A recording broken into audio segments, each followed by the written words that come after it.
Sumatera Selatan, salah satu provinsi di Indonesia yang memiliki potensi besar dan selalu menunjukkan pertumbuhan. Mengabdi di pedalaman Musirawas Utara.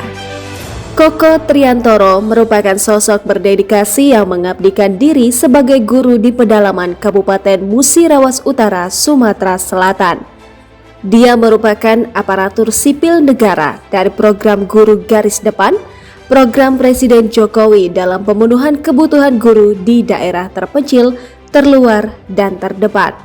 Selain tugas mengajar di SD Negeri M. Bacang Lama sejak tahun 2017, dia juga berkecimpung dalam aksi sosial dan pemberdayaan masyarakat.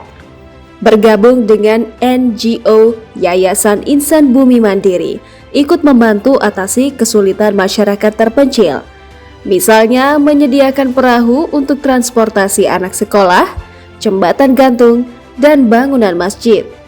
Juga menolong masyarakat untuk segera mendapatkan layanan kesehatan.